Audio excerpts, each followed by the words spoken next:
What is the Super Bowl? Is it like a new kind of Tupperware? Oh, Hi.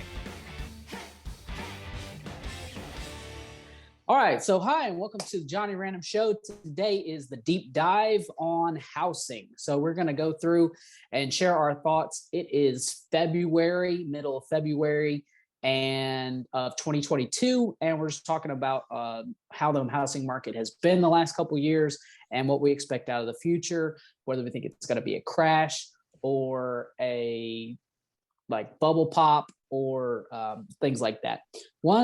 Two things that I wanted to bring out before I ask you guys your opinion on just sort of like big picture things is that the inventory is half of what it was a year ago. So there were, no, 2 years ago, there was 900,000 houses on the market for sale at any given time, average in 2020, this time in February. This was right before the pandemic. Then there is 400,000 approximately on the market now. So you have a serious contraction on the amount of houses that are available. Then the year over year, from September 2021, well, that's when this came out. Sorry, it's 2021 in September. From the previous year, housing prices were up 18%, and I'm sure since September to now, it's just continued to be in that environment. And the previous year, it was up 16%, and the average growth from 1992 to 2021 in September, whatever, the average growth rate was 5% on prices. So you're talking about the last 2 years, a significant increase on the prices of houses and a significant decrease in the inventory. And so that's kind of where I want to sort of center the conversation around, what's been happening, what you guys have observed. Two of you have bought a house, and in the last year, I've refinanced my house in the last year. And so we can talk about a little bit of our experiences and then sort of project out into the future. Also, one thing that I think is important to bring into the conversation is the interest rates that are expected to rise this year from 0 to potentially a full percentage point by, I think they said, the end of 2022. So in the next 9-10 months, they expected to go up a whole percentage point, and how that's going to impact. And then also, for fun, maybe on the end, we'll talk about what we think is going to happen if there's a war in Ukraine or, something like that. But for right now, let's just operate under the assumption, unless you guys don't want to, feel free to go where that. But I'm going to operate under the assumption that there is not going to be a war in Ukraine. And I'm going to talk about that from this perspective. And at the end, I'll sort of give like an alternative, prediction if there is a war in Ukraine. So anybody, I wasn't looking to see if anybody wanted to address this first. So we'll go with Dad unless somebody wants to start us off with their predictions. yeah. Well, I think I'm going to put away my crystal ball. I'm not very good with it, but yeah. Again, I haven't heard as much recently on the housing market as I did back half a year ago. I mean, a lot more homes were selling at just an outrageous rate, and we're talking about Middle Tennessee area. So I don't, and it just heard a lot about other parts of the country going through the same thing. And maybe I'm in a bubble as far as information, but I just haven't heard as much. Of course, I was looking for a house back then, and just kind of cringing at, how much overpriced, houses were and how difficult they were to get. I know that it's still there, but I don't know that anything has increased any more than what it already had. And possibly some of that was the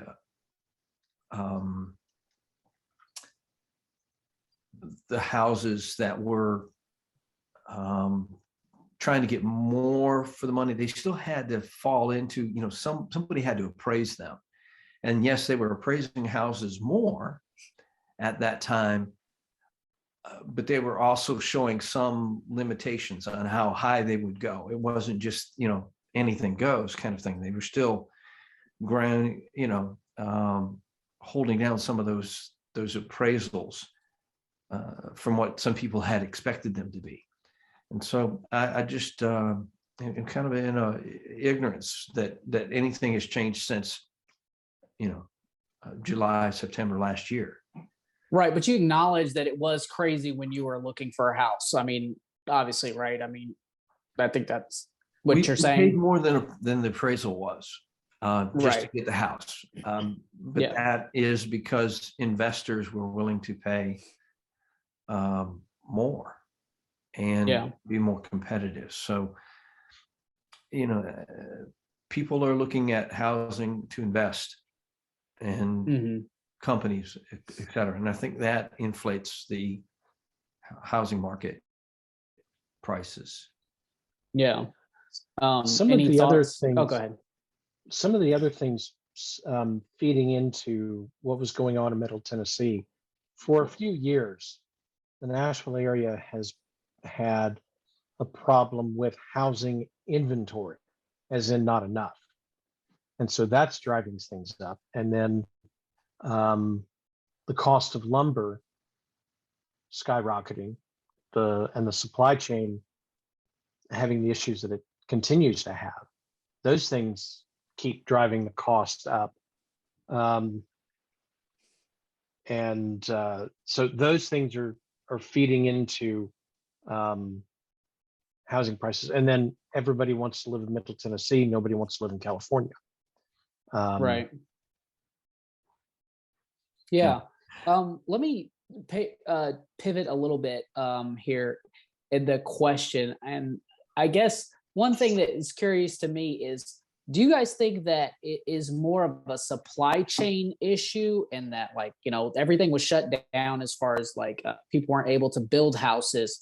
Or is it that people are just buying up houses, like these big groups like Zillow actually is making sight unseen offers, like, the corporation buying a lot of houses and then renting them out, essentially taking them off of like the market in a way, because they're just buying them so many things with no intention of, I'm not moving from a house to a house. When you move from a house to a house, the house that you sold goes on the market, right? So when you're just buying house after house after house, like all these investors, BlackRock and Zillow, and those are just the two I'm familiar with, but I've heard that there's like it's a trending thing to do for a lot of companies. I think Bill Gates or somebody, one of these, millionaires, whatever, is also like buying a lot of property and taking. Do you think that is more contributing to the low inventories, or is it the supply chain? And do you think that this two-part question? So which one do you think is more of, or do you think it's both? And then do you think that the prices are sort of just a supply demand thing? So in other words, the demand, like the supply is lower because either investors buying all the property, and then, or supply chain issues. Is it just that, or is there some other thing that's going on? I'm just curious on your take. And Matt, I'll throw it to you since you hadn't talked.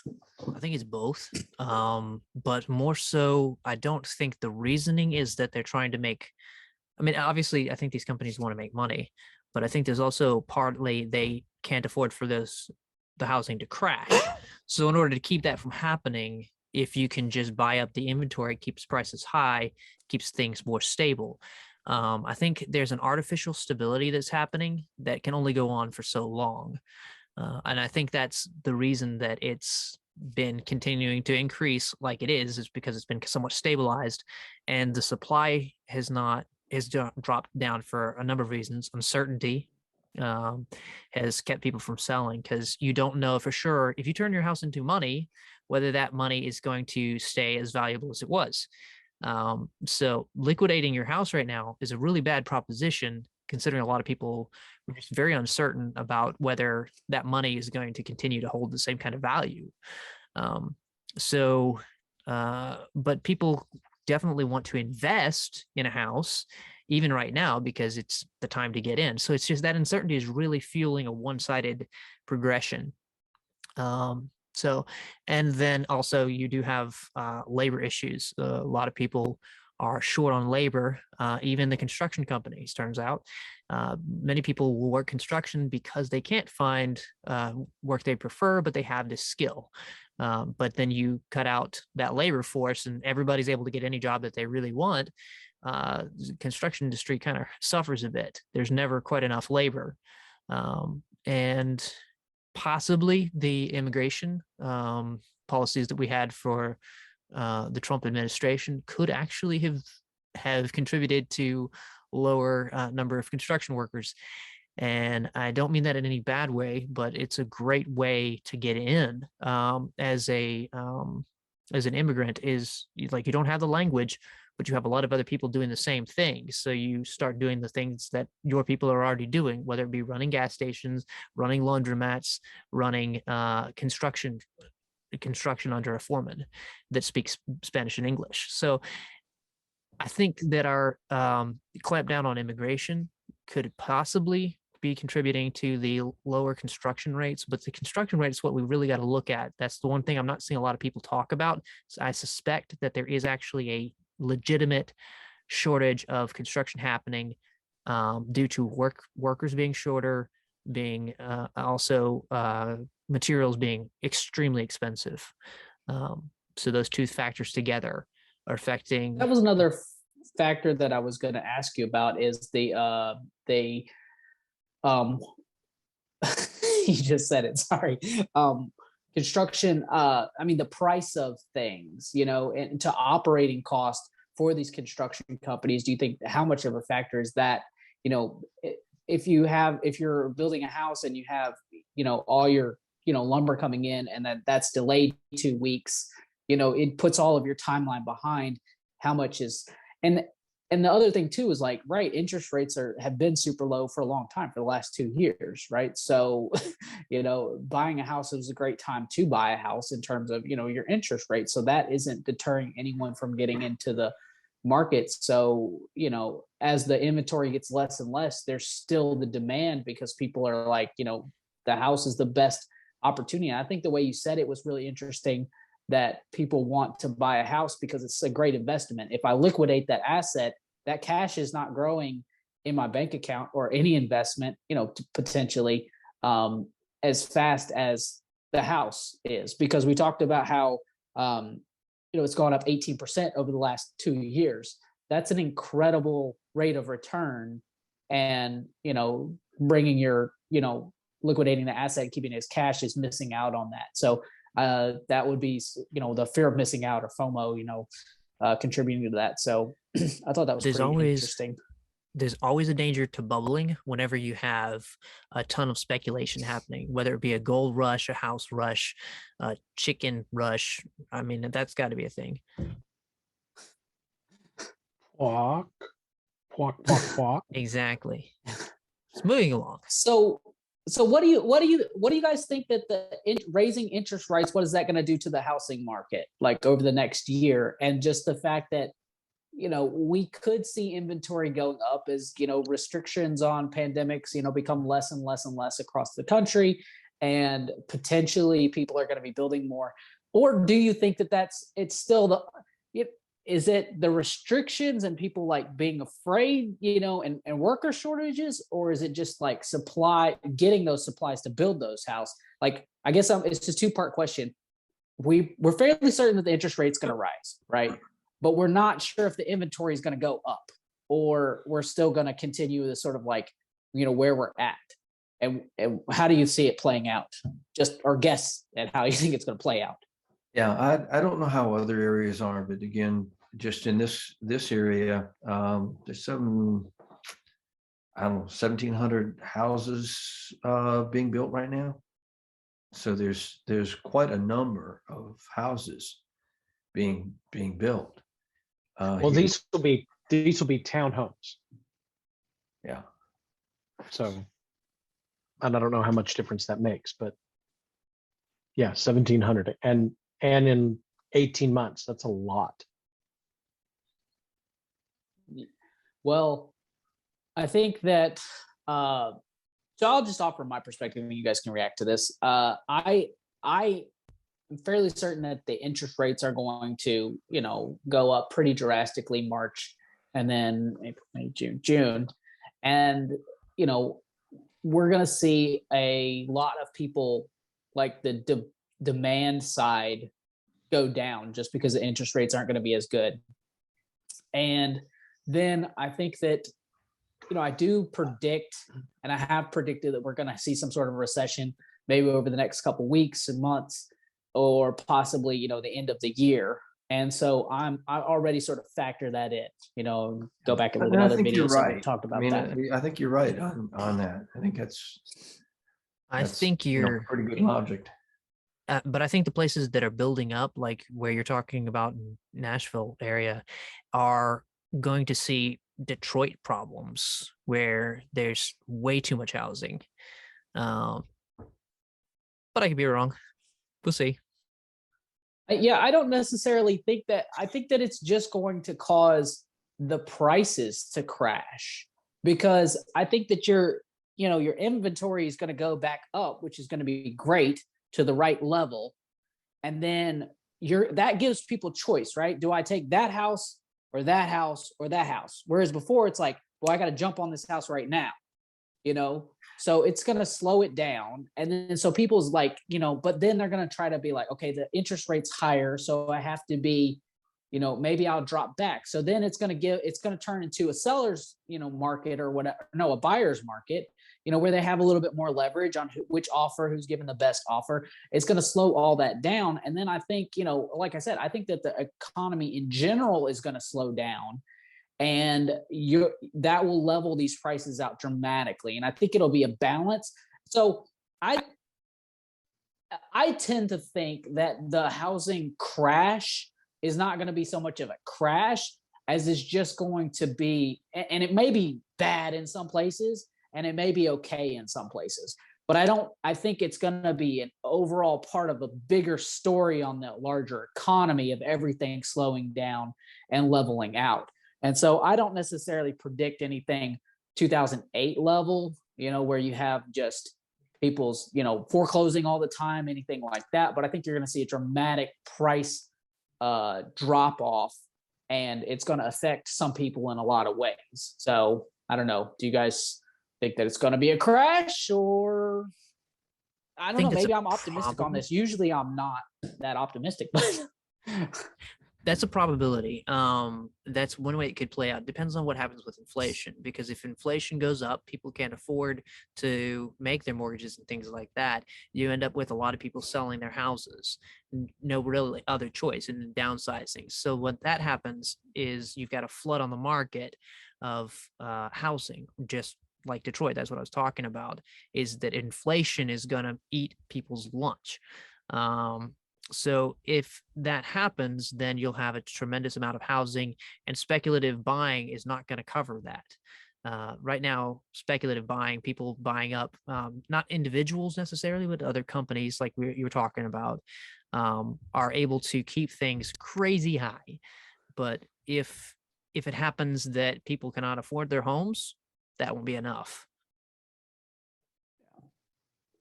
go ahead. So Paul, look like you're going to say.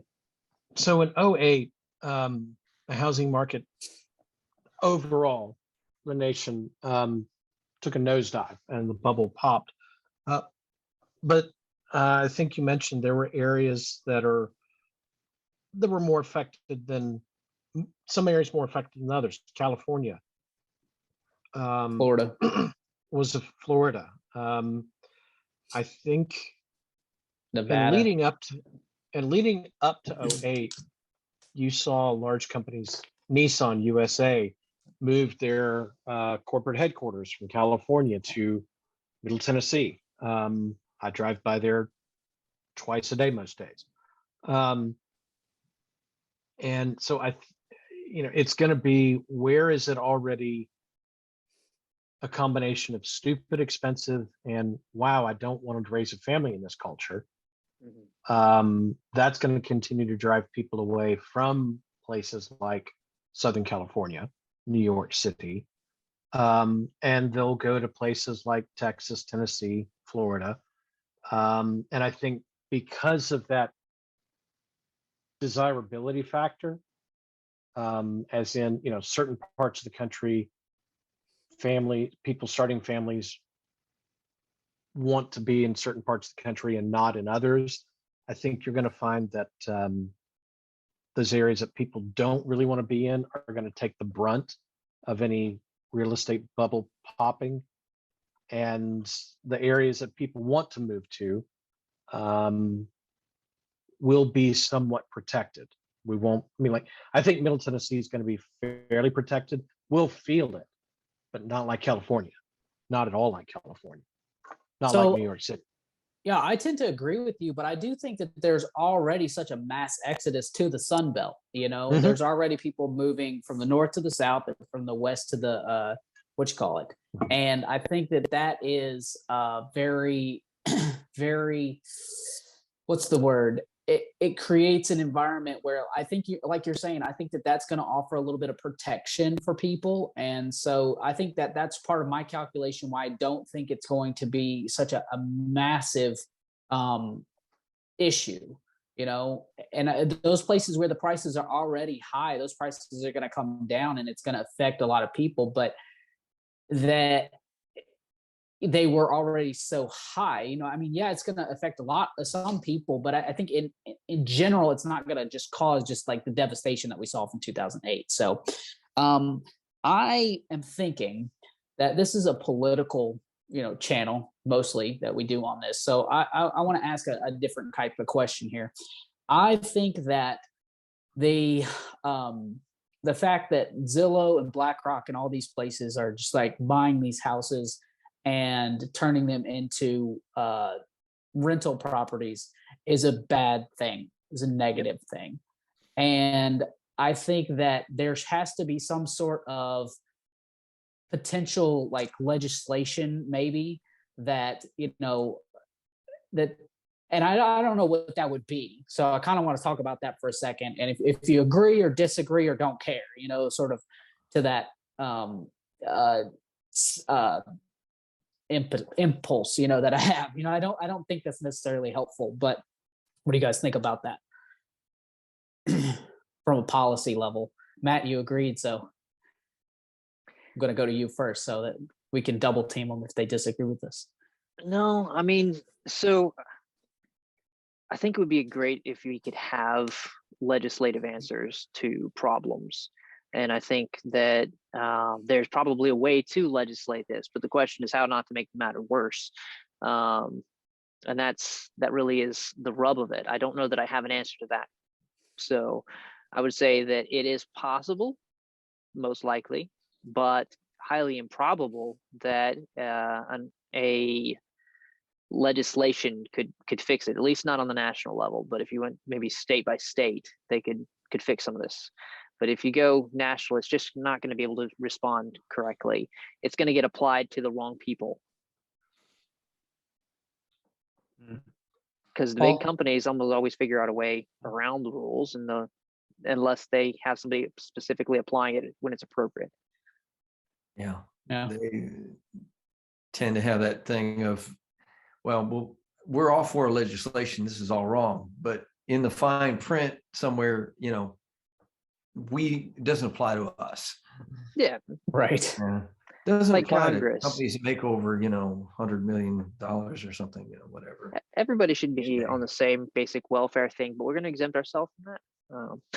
Yeah. This law shall apply to everyone that is not in this room of the lobbyists that have somebody who's able to write their little addendum to the bottom of this. And then so anybody that's connected and, to a lobby on K Street, will have their little piece on there and they'll be good. And everybody else will be just left out to dry. So yeah, I understand that. Still get elected next year because they're funding us too. Exactly. But yeah, we are so pessimistic, aren't we? Realists. So I know that you guys have said, I don't think that legislation's the answer. I'll just come out right and say it. Legislation is never the answer. Give me the issue and I'll tell you why legislation is going to fail. And in this case, you've got BlackRock, you've got Zillow, and they've got money. and they will buy the finest politicians they can, and they will have the legislation drafted in their favor. So if you're making, in excess of, $100 million a year, you're exempt from this list of things, but everybody else, you're stuck having to deal with it. So it's legislation's not going to fix. It's just going to further empower the Zillows and the BlackRocks and what have you. Mhm. At the Or risk of sounding like make it Bernie worse. Sanders, we got to get money out of politics. That's the problem. Well, That is yeah, literally we got money impossible. out of. Guess what? When they said let's get money out of politics, the money just shifted places, Mhm. and it was still political. Right. Yeah. And I think that, I think we may have addressed this in NFTs a little bit, that video, that deep dive, just about how power tends to corrupt things. And, or maybe we didn't talk about it in that one. I feel like, we did talk about it at some point that, oh, it was when we were talking about the banning stock trading. We talked Yeah. about that and how it doesn't matter if you ban it, because people are still going to find ways, to do things. But I think that if, just because, and this is just my opinion, just because that we think and we're pessimistic that thing, will happen, I think that there has to be maybe like, we have to fix some fundamental problems, some structural problems with our government, and then we can fix these other issues, But I don't think it's harmful, in my opinion, to talk about what legislation would help and would be good. Some stuff like banning politicians from, trading stocks. I think that's a good step in the right thing. Now, does that fix the problem? No. It's getting all these corporations, limiting somehow their, ability to, do that. I don't even know what that would look like, and I haven't really thought through that very well.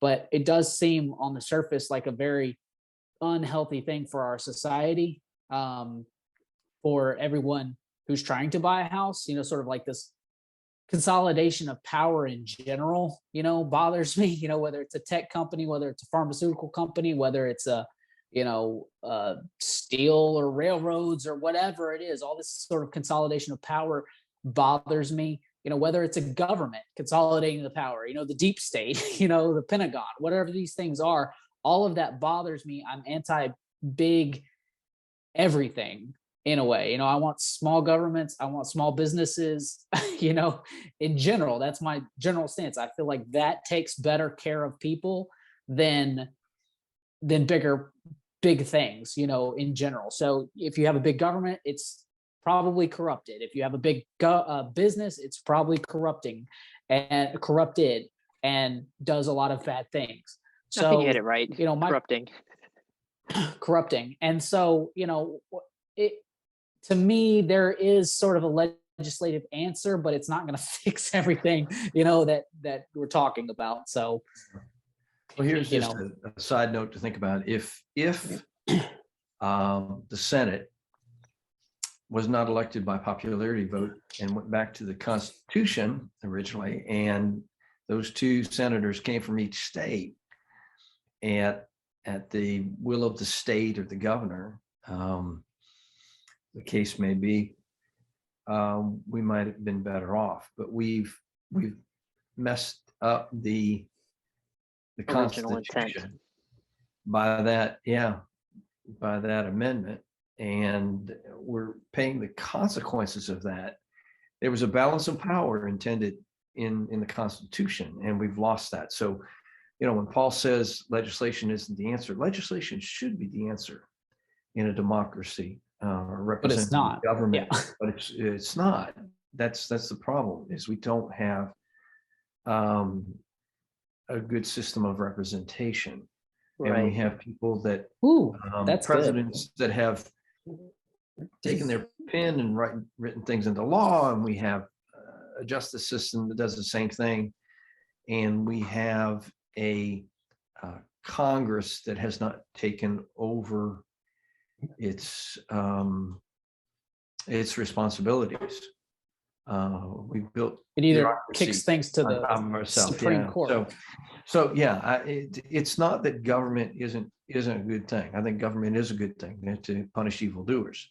I think government has responsibility, and we should count on them.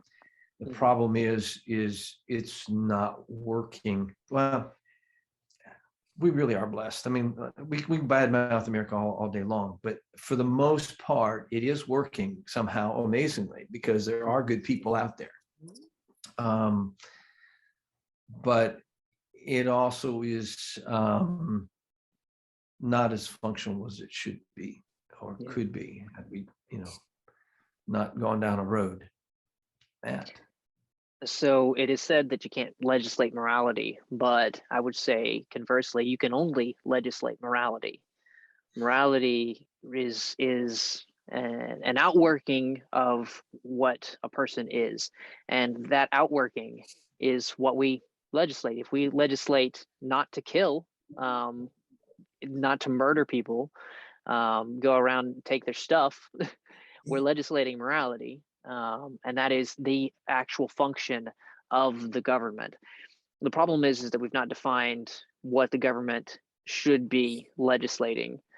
They don't have clear boundaries. They can literally legislate anything so long as they can get the votes for it.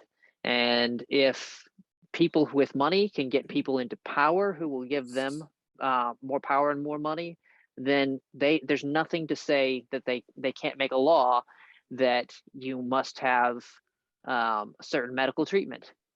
It is theoretically possible, incredibly unlikely, but theoretically possible that they could mandate through legislation that everybody in the United States have a particular surgery. I'm not going to speculate, what it is, but any surgery could be theoretically mandated if it were considered Lobotomy. Valuable. Huh? Yeah, lobotomy. There you go. I think that might have already happened. Or taking an experimental drug. Right. Exactly. So my point is that there is no limit to the sphere that is the government's responsibility.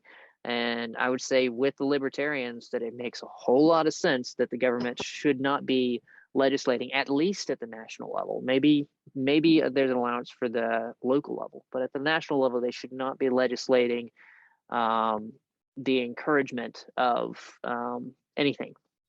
So social welfare should not be done at the national level.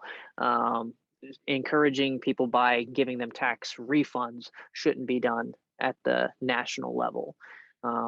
So you shouldn't be trying to encourage good as a nation. We should be punishing evil. That would be the rule that as a nation would make sense. And then if you want to do something on the local level, there's at least less likelihood of it corrupting everywhere. And having unintended consequences. One of the things that I worry about with legislation is whenever you pass legislation, even if it's good intentioned and well thought out, it can have unintended consequences. The U.S. government decided that they were going to let the average American business person have a slice of the pie of the arms supply, right? So you can supply arms to the U.S. Army, and any of those contracts, like they opened it up to where it's not a bunch of cronies that are able to take those contracts. But not recommending the movie War Dogs, but it's a really good case study of what happens when you create a legislation and then people figure out how to take advantage of it. So all the time. We all just did taxes. We all looked at ways that we could, yeah, does this work out? How can I get this? Exactly. We all thought about it. I would think, how can I get the best return? Unintended consequences of those legislations. So yeah. I have two thoughts, and I think one of it is I fundamentally agree with what you guys are saying, and that but I think that there comes a point where it's like And I was trying to think of an illustration. I said that whole time trying to find an illustration. I couldn't think of one. So I'm going to go with this. Bear with it. But at business, government should not have a lot of influence on what businesses do, right? But at some point, a business could violate somebody's or make somebody's life absolutely miserable, right? So it's not against the law to pay some, for a while there in the United States, it was not against the law to pay somebody, super low wages and make them work all hours of the day and night. And if you don't, you're fired, and you go away. You don't have a livelihood. And so there was nothing that the business is doing that was wrong. They were doing what was right for the business. And that led to just absolute horrible conditions for human beings. Mm-hmm. So the government came in and did some things to make that better. You can only work this many hours. You have to pay certain people certain amount. You can't have kids in here doing this stuff. You have to have safety regulations. You have to do all these things. And so if we're coming from a place where it's like, well, the government didn't have to do that, or the government really had no right to do that, or had no jurisdiction, no legitimate reason to do that. I think that's a similar argument that we're talking about here. I think that this is a situation where if housing prices continue to go up at the rate they are, then at some point everyone will be priced out of the market, because Jeff Bezos could literally buy Zillow, pump a bunch of cash into it, put out an IP. Anybody could start a venture capitalist company and start buying all these real estates and then start renting it to people. And now people don't have that as an asset, right? Because if you'll pay me, my house is worth $300,000, but you'll pay me $500,000 for the house, and then you'll make my rent, less than it is now. That's a great deal. So I buy a whole neighborhood, and then now you're at the mercy of, then they just jack the rate up. Now it's double what it was when I own the house, but I can't do anything about it because I don't owe the house. And the government's protecting the company because the company bought your house. The company's the owner of your house. You're at the mercy of a corporation, so to speak. Mm-hmm. And I am really struggling with my camera right now. I don't know where to stand. I don't know what I'm doing. This feels really weird.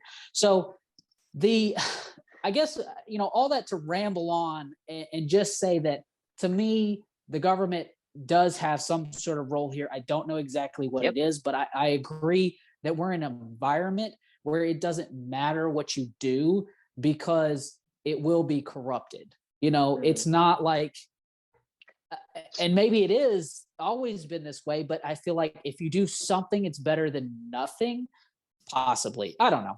Yeah, but the state and the and local one other level. thing. Sorry, just real quick. When you were talking earlier about the founding fathers and their original intent of things, my favorite quote of all time is, "I'm not anti-elites, but our elites are just awful." Like back in the day, George Washington, the founding father, these elites, these people that were, went to law school and these different things, they were, came from a moral place and good elites. And we've had good elites in our history, a lot of them, which has made our history really great and rich. We've had a lot of awful elites, but right now you just have I think the majority of the people in politics right now are awful. And I think that is contributing a lot to the issue that we have. So our ruling class is just awful, pitiful. What's the difference between statesmen, which are people who care about the state and the navigation of it for the sake of their neighbors, and aristocrats who care about themselves? So it's the people are doing the same job, technically speaking, but they're doing it from a different motivation, and that matters. Motivation always matters. Right. You said something that, so you were talking about legislation being useful, and I agree, but I will say there's nothing that in those scenarios about the oppressive landlord and the slumlord, scenario, there's nothing about that could not be better fixed by neighbors caring about neighbors enough to deal with it on the local level. That's a way more effective way to handle these things. I think that the states and the local municipalities don't think that they have the power to deal with this, but they do, and they would do a better job because they would customize the response to the offense instead of making a generalized thing that's supposed to catch everything and ends up being used to smack down the innocent. That's what's happened with a lot of these laws that they've done. They've managed to smack down the innocent and let the guilty go free because they've done it too broadly. Yeah, I don't know a ton about local politics, but I know a little bit because I was interested in it, and so I was doing a lot of research. And I will guarantee you that a state senator will go to Congress and they will try to put pressure on a business to not buy like Zillow. Like, you can't do that in my district or our state or whatever. And then there comes the money and the lawyers and the battles and a federal and then that company is going to Zillow, BlackRock, whatever, is going to pour all of their weight into making sure you're not ever reelected, destroy you as a candidate, support your other people around you. They're going to litigate it and throw things as long as it can until you're out of office and the thing goes away.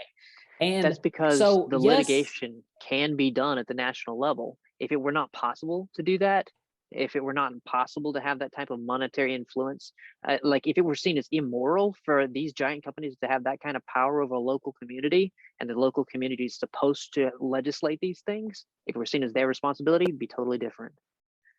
But you're right, as the system as it is, it would not work. Yeah. You have this problem of large companies buying up housing and going slumlord or robber baron in the rent. Who created that environment? Who created the environment for that kind of thing to thrive? Lack of regulation. So in other words, there is no law that says I can't, and I have the money and the power to abuse people or a situation or whatever. And so it's the path of least resistance. This is a money-making opportunity that no one's exploited yet. I'm going to jump on it. So, and that's because you have legislators that have had their attention regulating other things. So then they'll run and regulate housing. And so the companies that have the money on their own, or you'll have several companies band together, and they will buy off politicians to craft legislation in their favor so that these guys can continue to do that. So you will still have companies like Zillow, like BlackRock, that will continue to do it, and they will find ways to buy off people, to craft legislation that allows them to do that. And the politicians will say, hey, look, we stopped this bad thing from happening. Never again will this bad thing be a problem.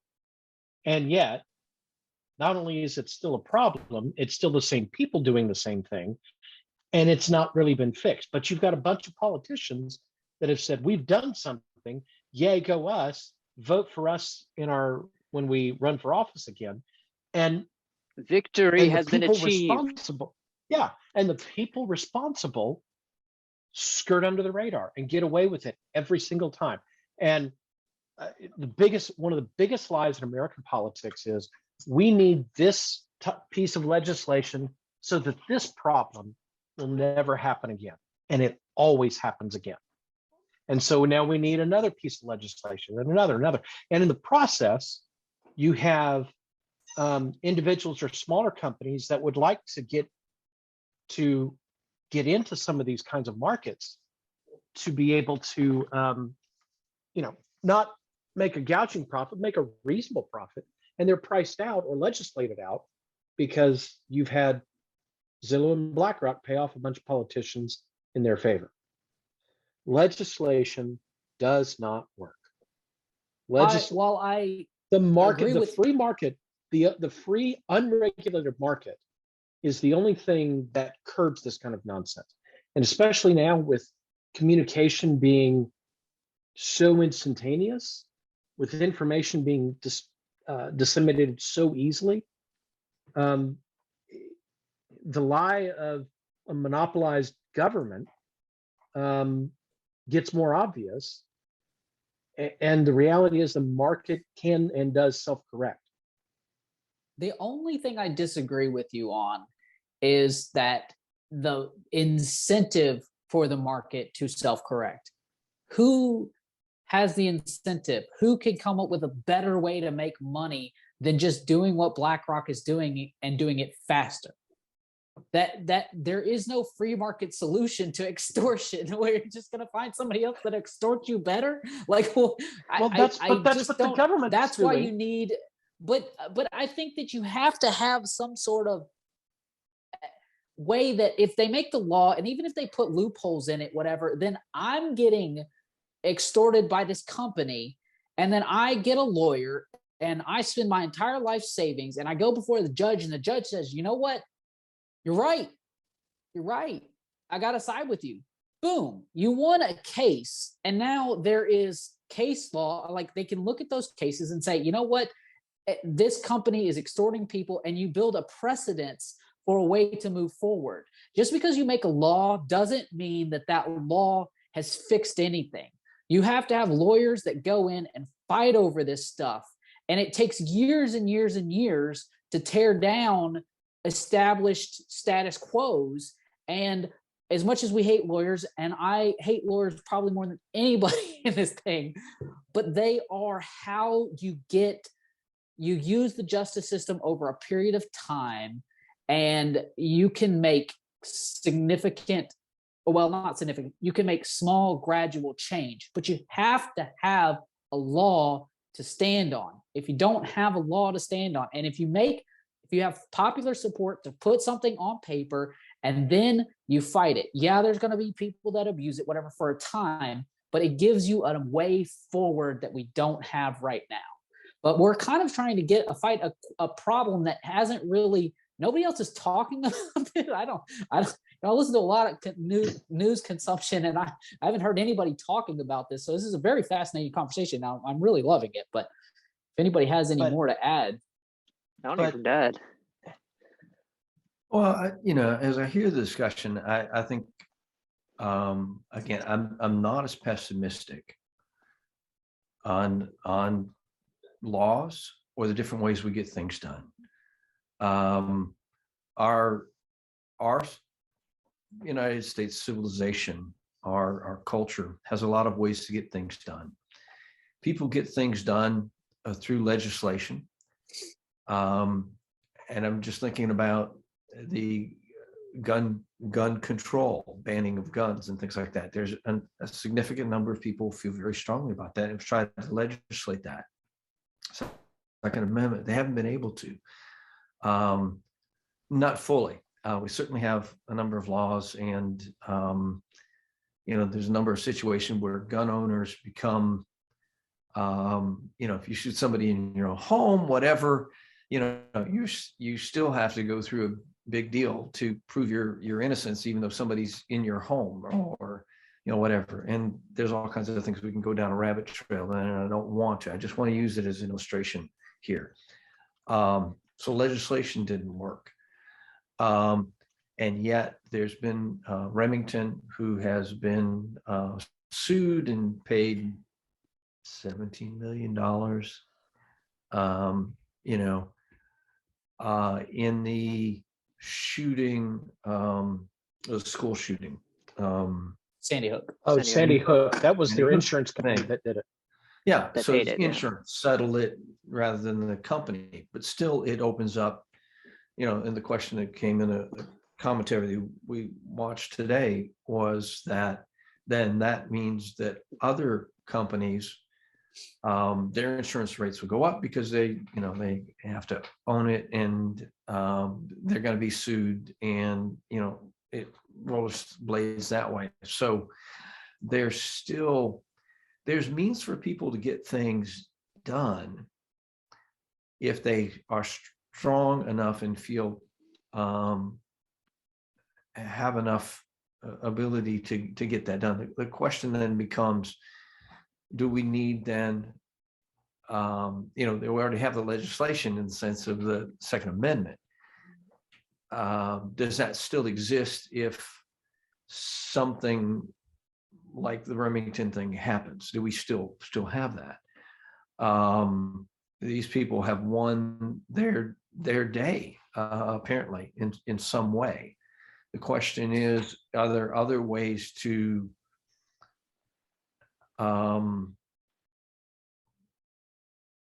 protect yourself from others, your own home, to protect your own home and to protect yourself, in some cases, even against the government, and that's what the intent was, to protect yourself and to protect yourself from the government. Against both. tyranny. I mean, same thing, tyranny.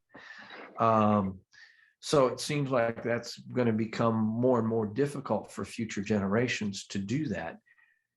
At some point, do people change their mind and then the whole thing changes the other way? I think about abortion. Abortion's been the law of the land. Is that going to change soon? It's a possibility, but the real battle's got to be, do people, the current generation, look at abortion as being abhorrent?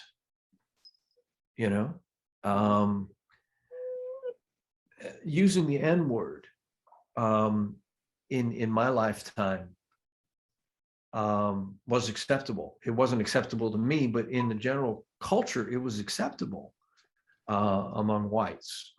For the I most part, remember it it was too. kind of like a social, it's not, but it wasn't really unacceptable. It is unacceptable now. And I think, all of these battles, it all goes back to a moral issue, ultimately.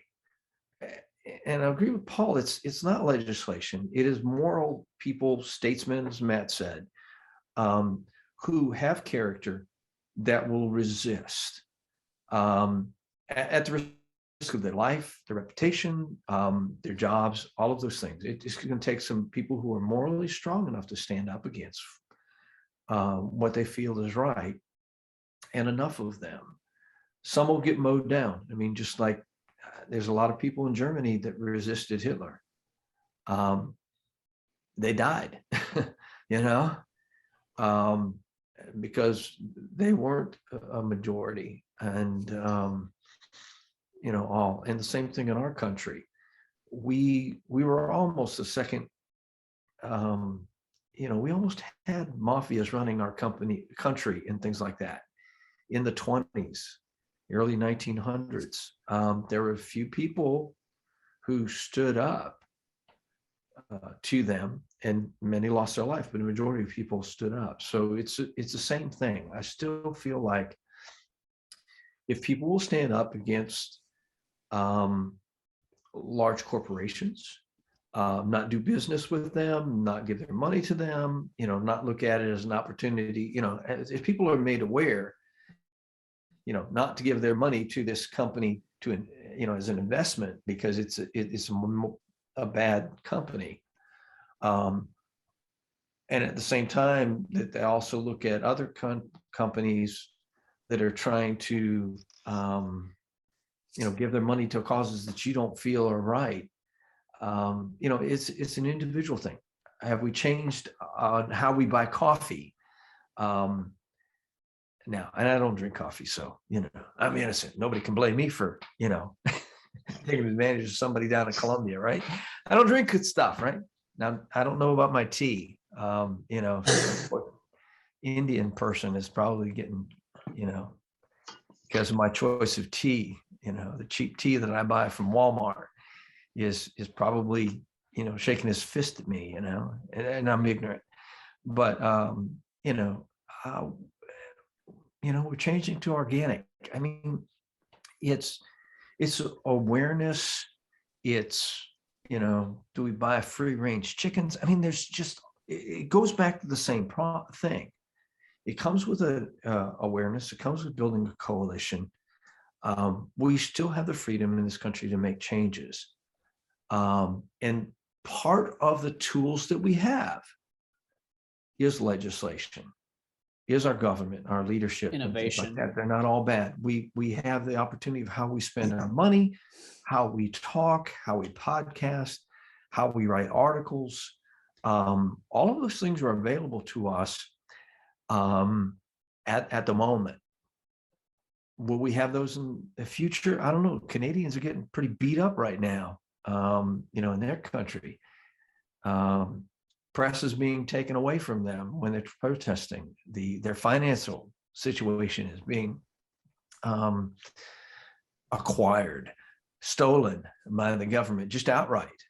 And if they don't stand up against their government, and Trudeau, lasts any longer, there's not a recall, then that's what they'll get. The same thing with us. We can complain about it all day long, but it goes back to Covey's 7 habits: circle of concern, circle of influence. There's a lot of things I'm concerned about. What I can influence is small. And if I care about something that's outside that small circle of influence, I have to, in order to be something other than just a complainer, I have to do stuff that will pull that in under my influence. If I never write my legislator, if I never write an article or do a podcast, then I'm wasting my time. I might as well not talk, because I'm not doing anything, because I'm not pulling it into that realm of influence. And I've got to do that. I've got to pull it into that framework of influence. Or I'm wasting emotional energy. I'm wasting physical energy outside of that. And I'm an optimist at my heart and soul about government, because it is God ordained.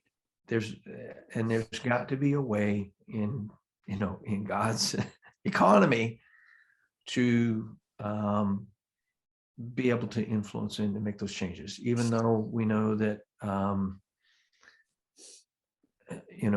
with power comes that ability to corrupt and take care of yourself. And we don't have a great track record on a lot of things, in government or otherwise, even locally.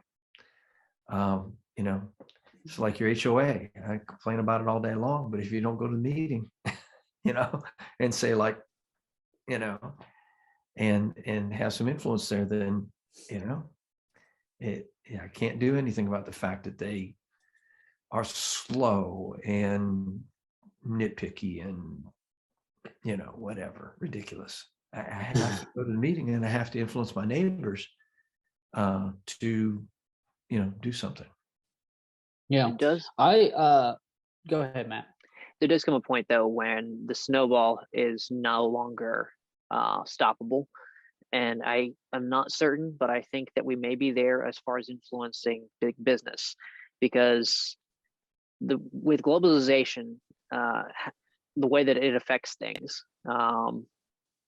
it's really hard to find any companies like, sure, like I don't agree with Amazon, Microsoft, Apple, a couple other places, these big companies. So I'm going to avoid all of their product. How? How in the world am I going to pull this one off? I better go start manufacturing pencils, because I'm going to run out. I can't get them from a pencil company, because they employ people at below minimum wage. Yeah, so in U.S. terms, although those people are very happy to work at that rate, so it gets really dicey as far as how our influence on these companies would go. Yeah, that's the only ththing that I would add to that. Yeah. Well, somebody pulled off diversity training by influencing people in colleges and things like that, where every business has this thing, and it wasn't popular. Some of the wokeness that's being done now is like way out there that companies are involved with. How did they get to that point if they weren't vocal, if they didn't have some influence? And we can't say that we Unethical. don't have Unethical any practices. influence. It may be 40 years, 50 years out, but there's got to be some way that we are involved, and this blog is part of that. Yeah. In that, making a difference is getting that information out there. Well, one of the things though I have about some other. wokeism, Go ahead. one of the things about wokeism that it's really hard to underestimate is the fact that they preyed upon people's desire to win. You want to win arguments, just take half of the truth and ram it down people's throats. Don't stop to listen to them because they might dissuade you and make you think you're not right. So that's kind of the power behind wokeism, is that this incredible gung-ho spirit. The Japanese were nearly unstoppable because they believed they were unstoppable. They believed their emperor was God. And that's kind of the woke mentality, is that we're unstoppable. We have the truth because we have this particular truth. Therefore, it is the totality, and we're not going to listen to any of your rubbish out there. Like we don't want to be poisoned. And that kind of thing is it's really hard to stop. It's also what was behind the Nazis move, and it's what's behind every time that anything completely illogical comes to power, is that they have this manifest destiny going on. So that would be what I would say, is that they gave them a bait that they couldn't refuse, because what 18-year-old doesn't want to have the answer to the world's problems. So, I mean, we can't. I think this podcast is. Mhm. Go ahead. No, go ahead. Well, I was just going to say, I think that I like that. I think that this podcast is a part of the answer, because we have to talk about it. We have to.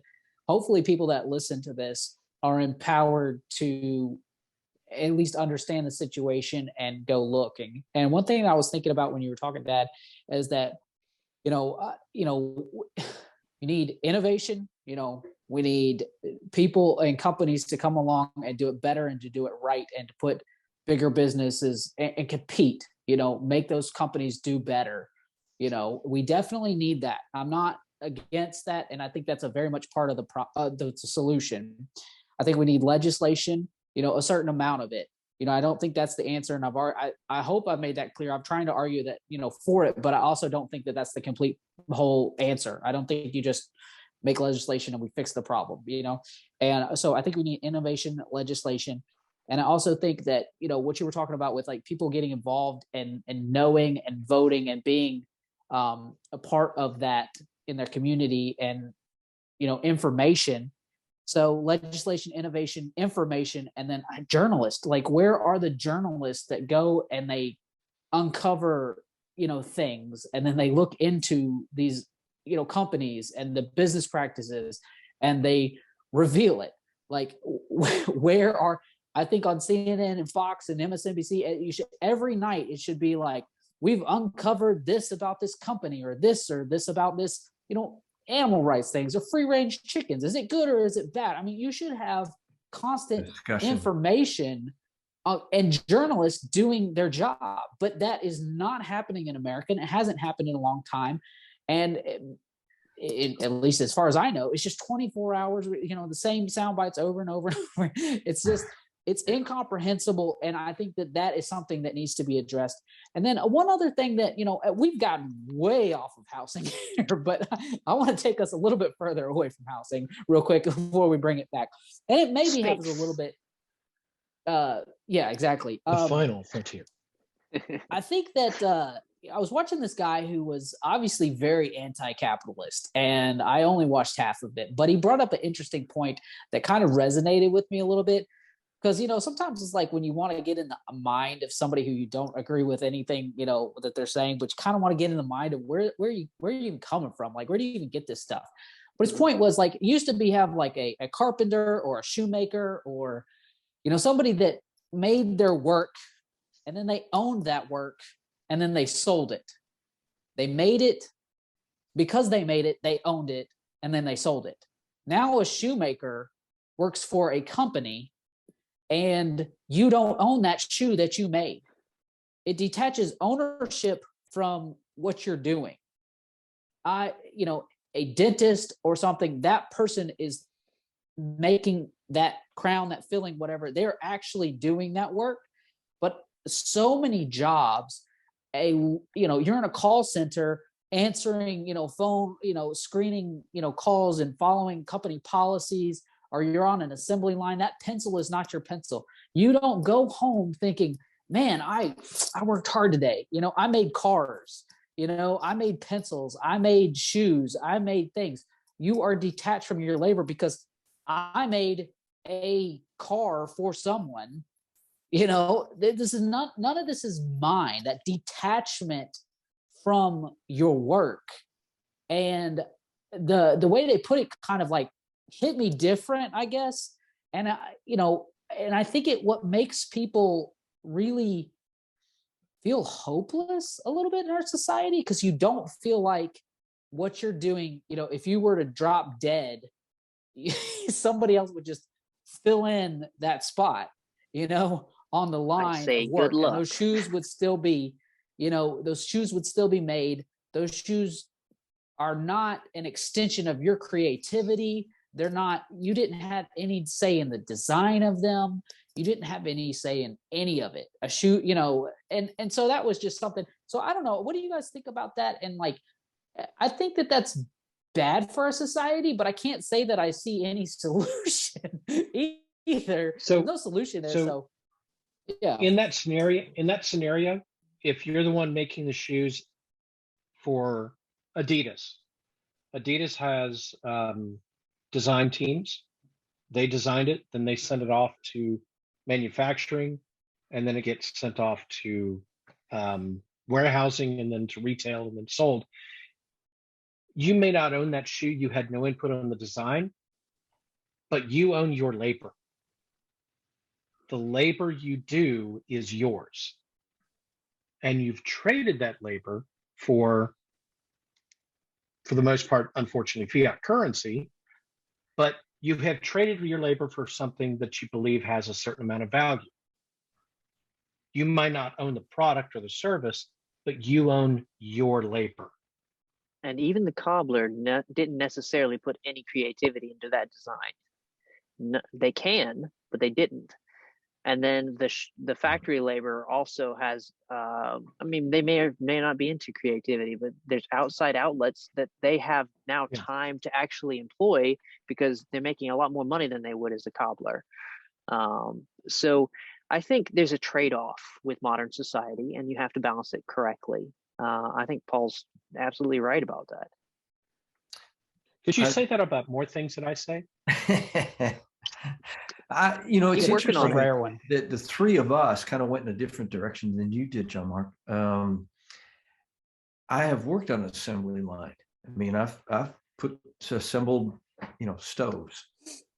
I've worked in, a couple of jobs that, were like that. I guess that's probably the most assembly line type place I've ever worked at, just that one.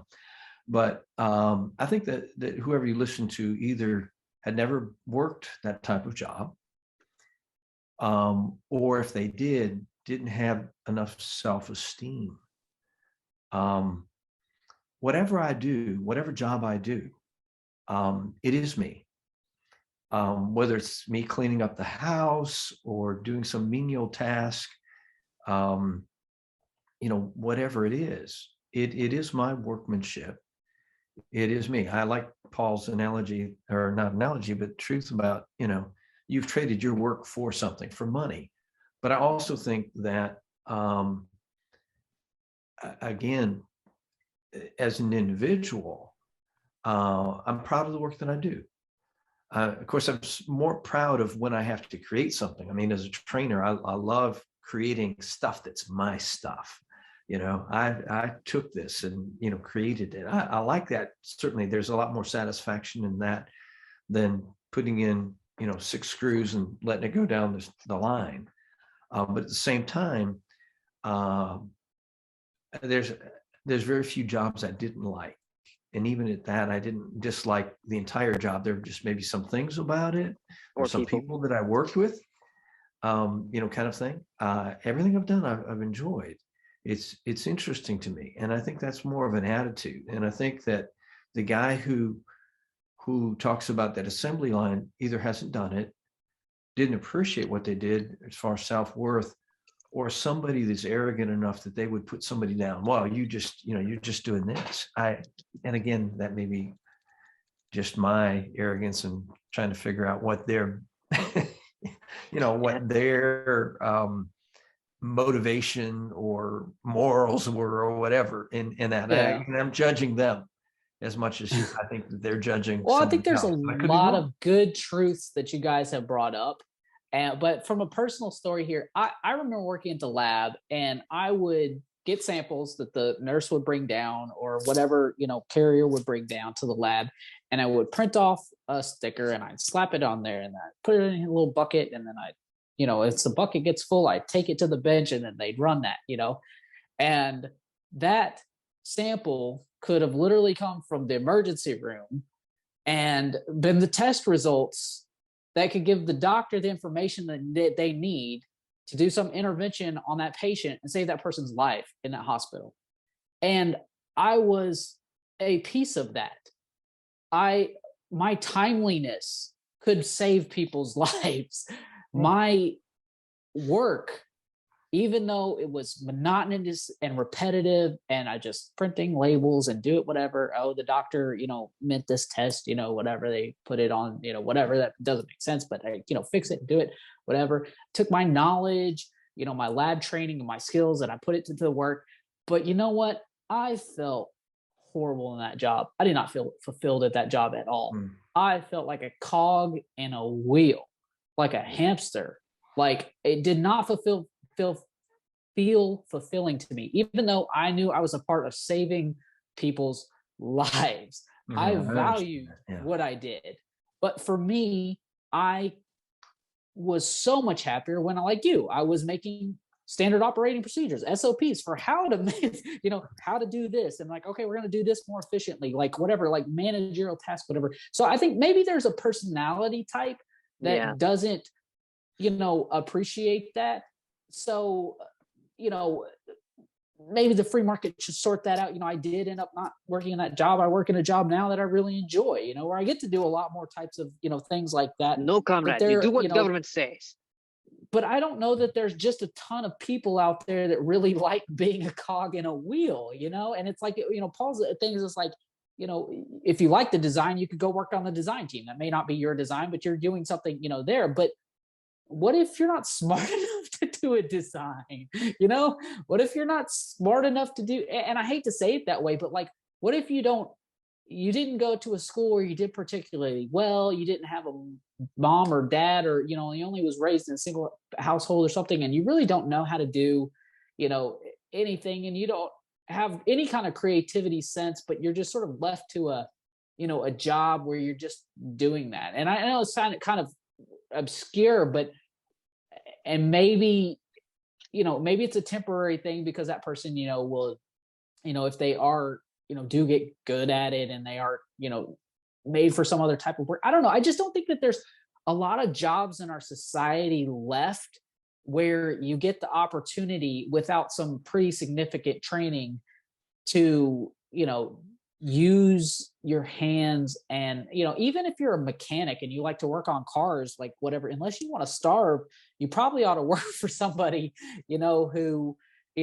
has a building, and that small business owner. And then you're going to be at the mercy of, you can't just open up in your garage and start selling cars. We just have this economy where and maybe you can do all these things, and maybe maybe this is sort of just existential here, and because I threw this in and probably shouldn't have without thinking about it more thoroughly, but I don't know, I guess that's why it resonated with me personally on a personal level, because I feel like I've been in plenty of jobs where I just felt like I was a cog in somebody else's machine, and it just really bothered me. And I have to admit that there are times where I still feel like that, in certain, jobs. I've always felt like that. And so maybe that is sort of my self-esteem, Dad. Man, ouch. Well, Maybe. I don't value my labor, Paul. well, I mean, and the thing is, there are things you could do. You could try and, you could try and start a company or a business or something out of your garage.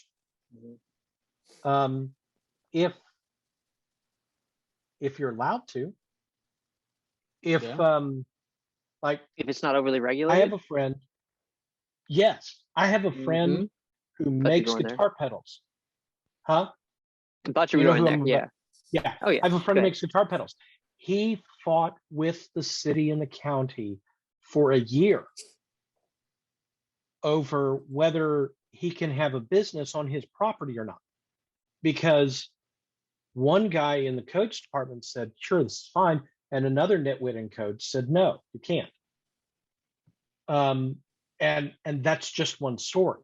I know for a fact there's a bunch of audio engineers, producers, songwriters that do not tell the city or the county that they do this for a living, Mm-hmm. because then the government comes in and says you have to have this and that and the other, and it's like, I don't have to have that.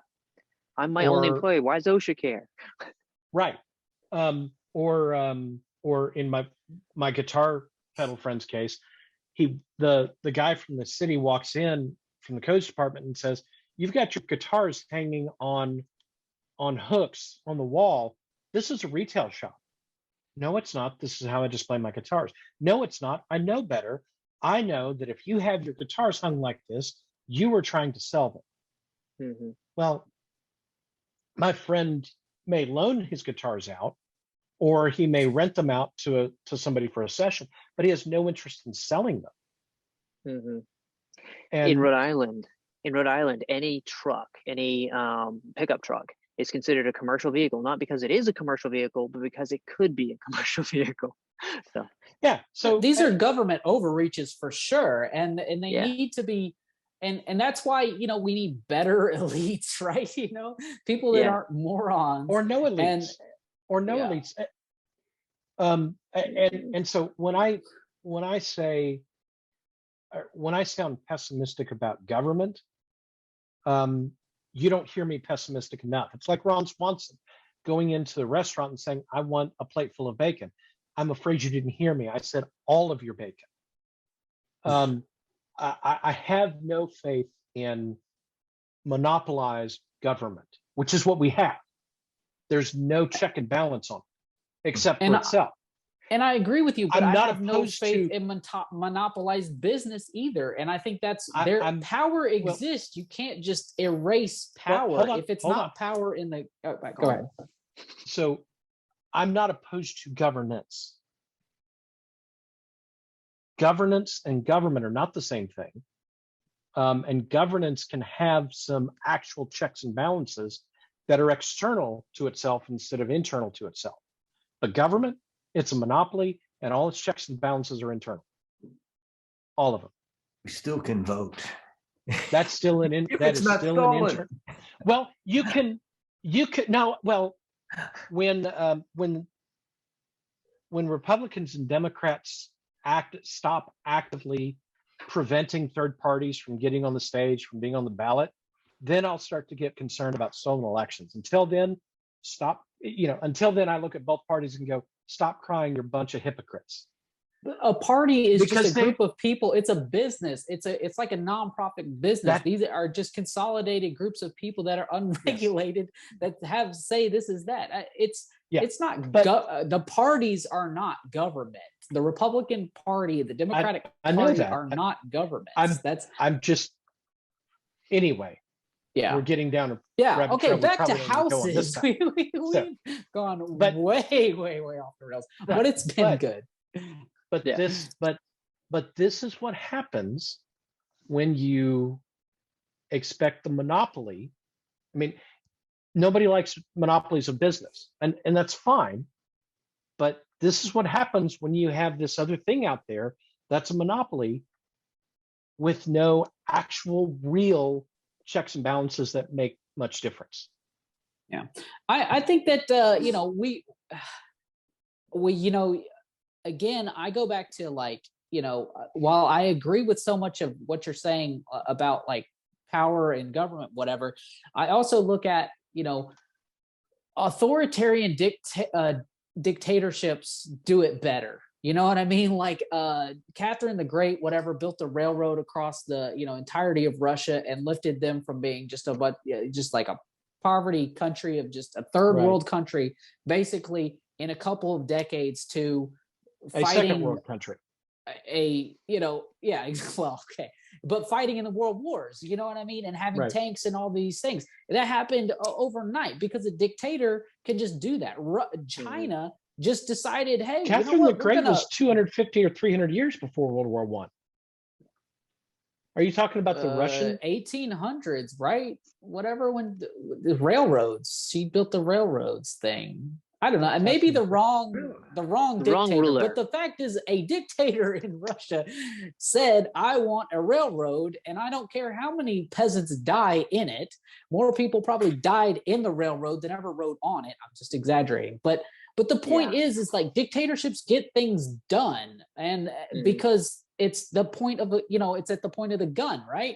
You can't argue against it. And so we live in a world now in this sort of like globalism. We need to do an episode on globalism and talk about some of these things and hash some of these out. But which I'm not going to do now. I'm going to find a way to relate this to housing, but I haven't got there. So let me ramble on. The China is building this like huge giant economy that is intent on overthrowing American power, basically. And so there is no corporation. Jeff Bezos does not have an army.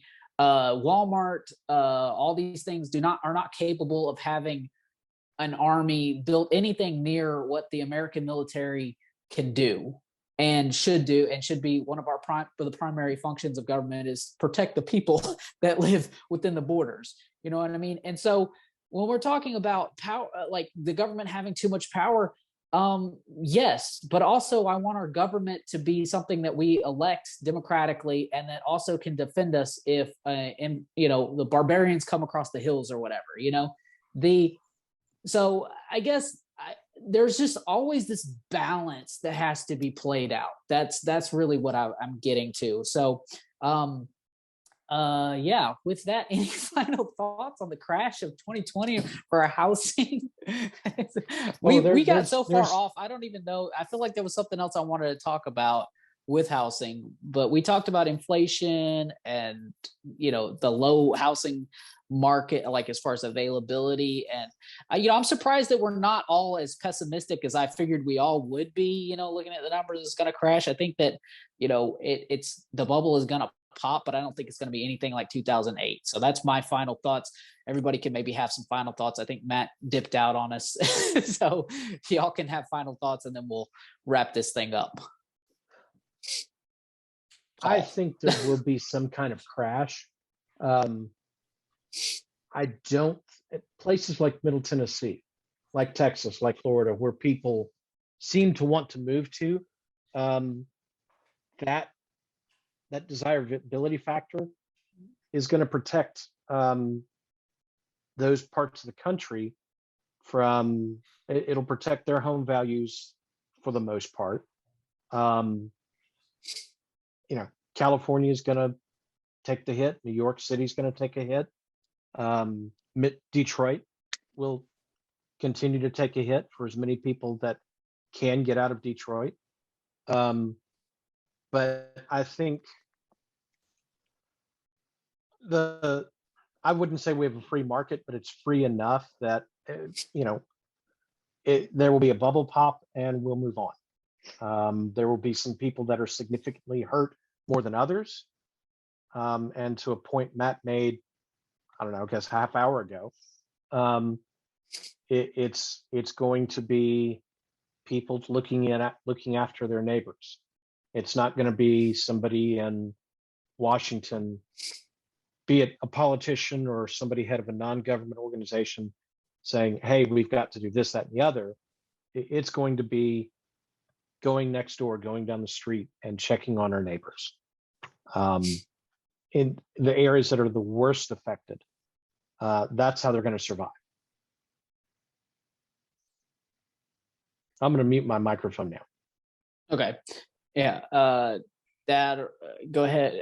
Just any closing thoughts on housing and inflation? I mean, not inflation, but the market rates.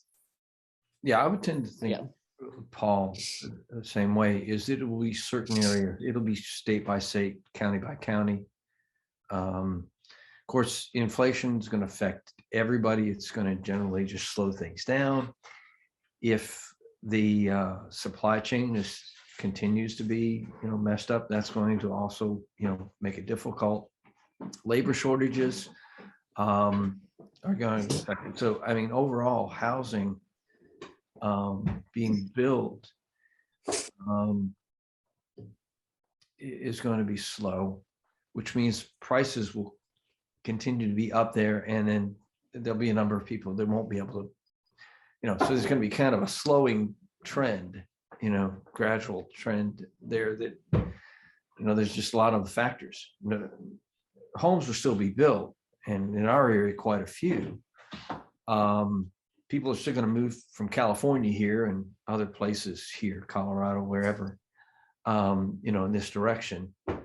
So those homes will continue to be bought in at high rates, and probably won't slow down as much. But other parts of the country, I don't see those houses coming down or crashing in price. People would just stay. They can't afford to, leave unless somebody buys their house at some outrageous price. So, yeah, that's it. Could go a couple different directions. Everything to do with the housing market will hinge, or this year, anyways, this year and into the next 5, is going to hinge on the strength of the US dollar against inflation. And that's going to be somewhat dependent upon what happens in the rest of the world. If there's a war in Ukraine, which will become a war in Europe, then we're going to have a lot of interesting things happen. We'll just put it that way. It could go so many different directions. There's no way to tell. Like, have you ever seen those little streams of like, if this, then, and then they go crazy, and like you get this crazy branch out system? Well, it's so wide, there's no way to tell, what could possibly happen. What do you think is most likely, though? A war in Europe, you mean? That's whether or not? Yeah. Ukraine obviously is kind of caught in the middle. The U.S. doesn't want to go to war. Russia wants to win. I don't think they want to go to war. So whether they make an incursion and then leave is going to depend on the reactions. But their physical presence indicates to me that they intend to do something there. I'm saying, like, what do you think is going to happen to the housing market if there's war in Ukraine? Like I said, it's not going to be good in the U.S. The U.S. is going to have probably a flood of properties because inflation is going to go crazy, because the energy market is going to go crazy. The value of the dollar is going to go nuts. But also at the same time, the military industrial capacity will ramp up, which will cause weird extremes. In other words, it's going to be crazy for a while. So I don't know, but I think that there's so many variables. Dad, you're muted. Oh, okay. So yeah, I mean, I don't, there's too much. There's no way to know which way it's going to go, or how hard or how fast, but it's probably going to go both directions, but eventually come down. I think that the inflation is going to kill us just because we've overprinted for the population that we have. Because we have the ability to print. We had. I know, it's crazy, huh? Yeah. So no, I really, I know. I mentioned that earlier. I think that we're going to go the way of Detroit in some places. Some places will be fine, but across the U.S., there's going to be a problem. Yeah, I mentioned at the beginning that we were all operating under the assumption that we weren't going to war in Ukraine, and then I said at the end I was going to give my thoughts on what I thought if we did go in war in Ukraine. So and then you guys can this will close us out, and then you guys can we're talking a long time. For if you have any parting words, you can throw them in at the end. But I think that we again, I have a fairly optimistic view of the housing market and how things will balance out. And I agree with everything you guys have said pretty much on, generally speaking. But I think if we go to war in Ukraine, I think that there is going to be a catastrophic to the housing market, because I think you're going to have a lot of companies that are invested like Zillow, BlackRock, all these places, whatever, people are going to allocate funds differently, right? So if you're a hedge fund manager or you're doing something like that, you're going to take that money out of BlackRock. You're not going to invest in something like that or Zillow or whatever. You're going to move it over to, arms production, like you were talking about. And so now these companies are going to be over leveraged on their balance sheets, and there is nothing worse to companies than being over leveraged. And I think you're going to see a lot of that. And I think that with tax rate hikes, you're going to see two things happen. The Fed's going to have a choice. Okay, do we raise the rates like we said we were going to do, or are we going to keep them low? Okay, we're going to war in Europe, so let's keep them low. Well, then you have inflation. The only way you solve for inflation is raise the interest rates. So, that's a long conversation, but that's what I feel like.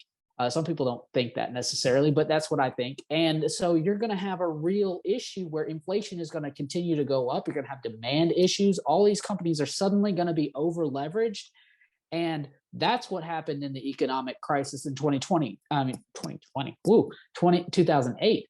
Is all of a sudden it came to light that these companies were over leveraged. If you suddenly thought you had $50 worth of value and now it's only worth 30, you have lost. It doesn't matter until the bill is due. Mm-hmm. So what you'll be in a situation where the bill is going to be due, and I think that is going to have a huge impact on prices of houses. It's going to me, that will be catastrophic for the housing market. And I think that it's going to be relatively masked by all the news that's going on in the world and the war and things like that. But I think that it's going to be devastating here in the States. I think we have a recipe where, I think we talked about it from the context before, where we thought a war would, generally speaking, be okay for the economy. That would push it on down the road to, rather than having this crash now, we'll have that crash later. But I think that, the more I've thought about it from this housing perspective, I think that it could be, devastating now. But I don't think that it'll sink into the general consciousness until the war is resolved or winding down or by the end of the year. So I still sort of stick by my prediction that we made in previous videos, but I think that it's going to be, it could be a real disaster on the economic front. And I think it'll be like ending World War I and going into, straight into a Great Depression. Like now we have a disaster of a financial situation. And all the while, and some of this depends on, does Xi Jinping start saying like, Russia just invaded Ukraine and got away with it, and the Americans pushed back a little bit, but he was prevailed, whatever, or it led into this massive bloody conflict, and now we want to do our own expansionists while they're tied up over there, and we're going to take Taiwan, and then it just goes out of control. So there's that. Needless to say, I don't think we need a war in Ukraine. I don't want a war in Ukraine. I don't think it makes any sense. And I think that we're in a very dangerous time economically to have a war. So that is my parting thoughts. And if anybody has anything, throw them in, and then I will take us out. No? Anything? No? If there's a war in Ukraine, America will not be actively engaging in the war. We will be arming insurgents inside of Ukraine, because that's what's going to be. If there's a war in Ukraine, it's going to be a minimum of 1 week, or no, maximum of 1 week before it's actually finished. Ukraine can't stand a chance. Germany's not going to support them, and NATO is unwilling to commit to a war, and will continue to be. So they will be quickly occupied with a strategy on the Allied front of NATO's front of supplying the insurgents with arms. And I don't know that China and Russia are going to coordinate because I think both of them realize if they did that, then they would instantaneously get a tremendous amount of feedback from the rest of the world, thus triggering World War III. So I think they're actually probably likely to avoid that. One or the other is going to happen, not both. But I'm not certain which is more likely. Putin is known for posturing, but he has also invaded, and then China is also known for the same thing. So who knows which one's going to move? So I just see Xi Jinping as kind of a teenager and is just like, flexing. He's got all these muscles now. He just went through puberty and he's like, I think I can take you on. I think I can take you on, and if he thinks that he can take you on, I think that he's going to, be empowered to start a war with the United States. I think he's that dumb. I hate to say it. I think he's that dumb. And, and I was telling, I think Dad earlier today that, China, Russia is not Hitler. Russia is not he's not, but Xi Jinping is. And he has the potential to be, what World War III is fought over. I think Putin just wants the USSR back. And I think that, if you're right, and I'd say it's probably about 20% probability from what I'm seeing that we won't send troops in. But I think that if Russia does invade Ukraine, I think that NATO will send forces in. I think the US will send forces in, and it will be an open and bloody conflict. And that is my prediction. And I don't think it'll end well, hence why I made all those other predictions. But, I think that there's probably a 20% chance that you're right. And I think that that would be the best thing. And, I hope that you're right. I think because I think that it could lead to a world war. So, well, this has been a really fun conversation, and it's gone in a lot of different places that I didn't anticipate. And if you are still watching this an hour and almost 2 hours in, whatever, and you've followed us to all these different, rabbit holes, I think you should definitely subscribe to the channel, and then you should comment on things that you want us to deep dive into, because I really enjoy these conversations, and we hope to see you next week on a deep dive video. Thanks. think well, my friends.